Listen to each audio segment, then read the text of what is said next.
Hello world, Patricia O'Connor and Frida Reba Darcy here. Today on the show, I thought it would be a good opportunity to look in on our little compilation here of bald cypress trees. That's what these guys are. These are our 3 bald cypress trees. This has been going on for about over 3 years now, maybe going on 4 years now. I would say 3 years of doing right by it and 1 year of clowning around, not really knowing what was right and just kind of doing what I felt like, which was I felt like designing these to look like finished trees, which does nothing really, but it does do stuff. It weakens the trees and slows them down. I wouldn't recommend that. But now what we're looking at is our guys after an entire summer, not an entire summer, but after so far this summer's just busting out, right? My little rule is we're gonna go back when it comes time for these guys to lose their foliage. We will go back and prune off the branches that are the ones that we do not want, and then the ones that we started working on last year or the year before that have now branched off, and sometimes those that branched off, we'll go back through and we'll prune all of those. We'll go back through and we'll prune all of those so that they can then branch off. Meanwhile, the new ones will decide whether or not they come or go. This one might not be a bad place for one. We're kind of bare on this side a little bit. Maybe some of these guys will take over. But at any rate, right now we're over full. But at this stage of development, we want all of that growth. We want every bit of that. This is just kind of bringing everybody up to speed. A couple of years ago when we started with a freshly chopped tree. This tree had a chop right here, and then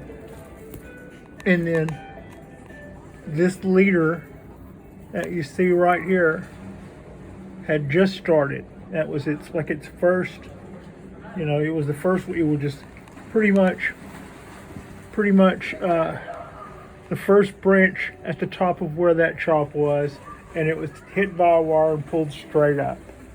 So that's how that was done. Same with this one. Same with this one. Gonna come on around here. And the same with this one. Now, as some of you might be aware, a couple of days ago, I showed off a new toy, a chainsaw. And what are you doing with that, Pat? Well, I don't know how well this is going to read. You can kind of see where I have the cut paste over that huge chop. Also, that is swelling and splitting as the rollover pulls the cut paste up. But in here, where it rises up, that's what the chainsaw's for.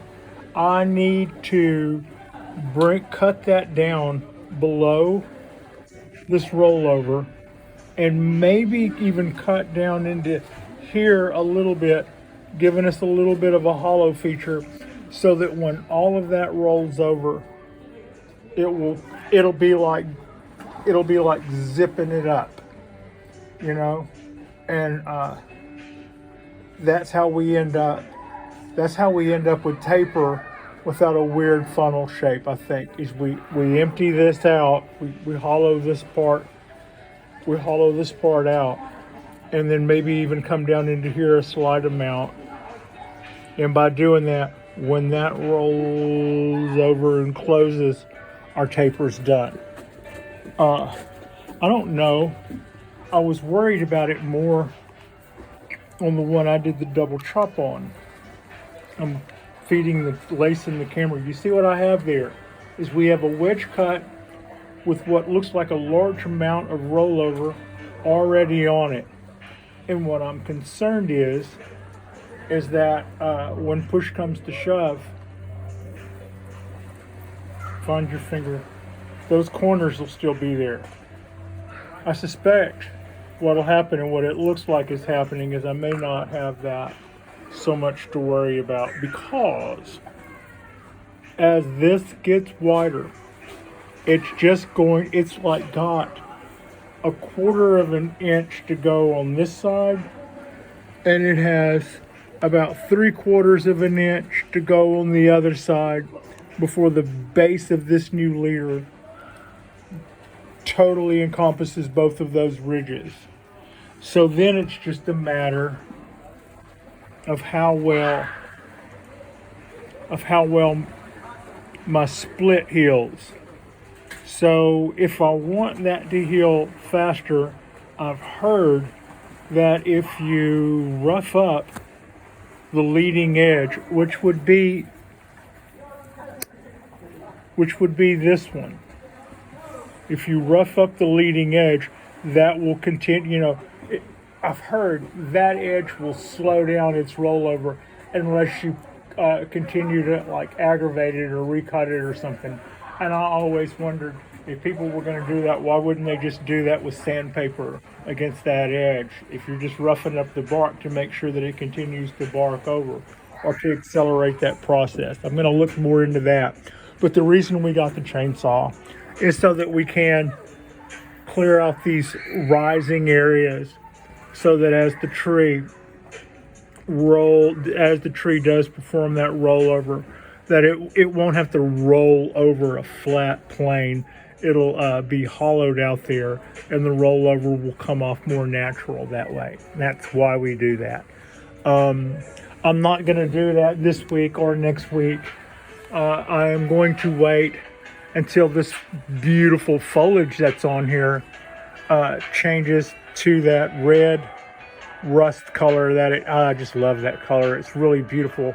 And I bet this year, as lush and as full and as just full up as that tree is, I would suspect that we're going to see some probably pretty cool colors out of our cypresses this year.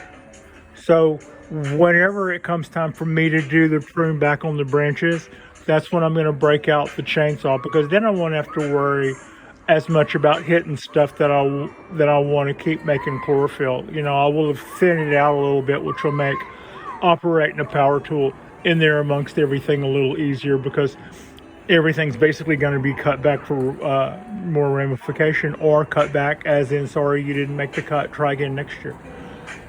So that is a little bit of what we got going on there. You can kind of see this past time when I weeded, I took a lot of moss and I crumbled it up in my hand to let it dry, crumbled it up and mixed it with some peat moss, and then reapplied it, and that's starting to take hold pretty good, and that is also helping to keep the weeds out.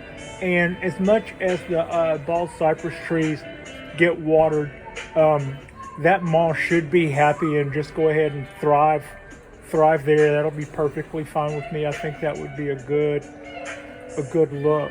I am just really happy. The reason that we're doing this whole video is was very inspired. I was looking at a few things earlier when I was thinking about the chainsaw and whether or not I needed to go ahead and do that or not, or whether or not I was going to be able to skate by. I didn't necessarily want a hollow feature in these trees. So when I saw people doing that, I didn't know why they were doing that, but they all seemed to have been doing it, and I figured out that they were all people who went to a certain school, and that's the way you finish these guys up. So I think so.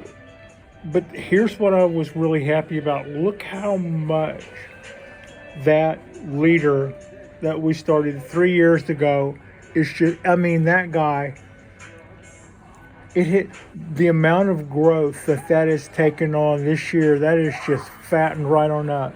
And this one, I mean, my goodness, this one started last summer. This little sprig came up at the end, at the very, very early spring.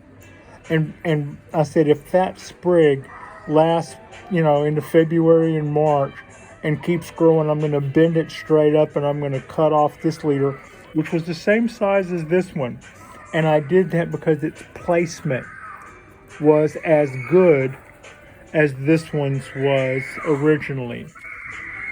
So that's what's kind of got us.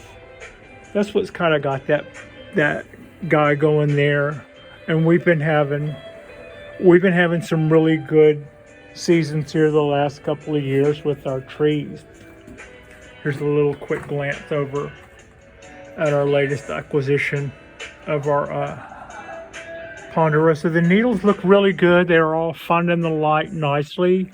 I'm pretty happy with the way that's all looking, and the branches I've repositioned don't show. Nothing shows any cracking or any signs of. I couldn't say. I'm just really happy with the way this tree looks. Yeah.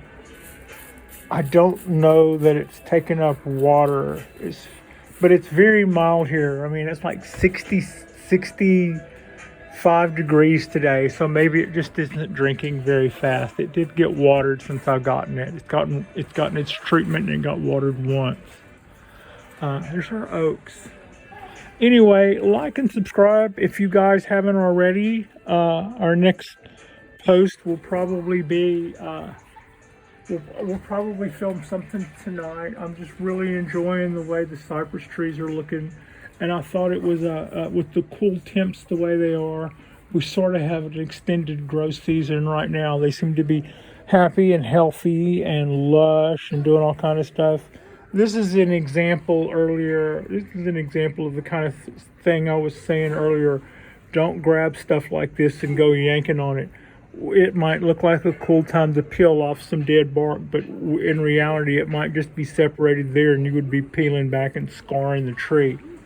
So I'm probably more likely to try to repaste that down with cut paste than to see how much that wants to leap up. All right. No more distractions. Here's a little quick look at last night's star, our cork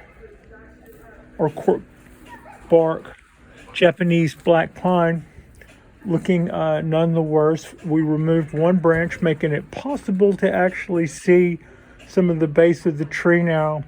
I got in some copper wire today that I'm going to use. I didn't have the right diameter. This wire was really hard for me to do. That was too heavy. And the other wire I had was too small. Even when doubled, it would spring back. So that's how that went. I wired that branch twice. Once with a double piece of small wire, and then I bent it and it didn't hold. Because I didn't do my trick. You do the trick where you take a piece of wire and lay it against the branch, and if the wire bends the branch without bending up, then it's probably heavy enough to hold its bend. So yeah, that's pretty much what we have going on today. It was a nice day. It was a nice day off. Tomorrow we go back in and do a little quick Friday in and out, and that takes us back into our weekend drops. I appreciate you for that. Appreciate you, and thank you so much for watching.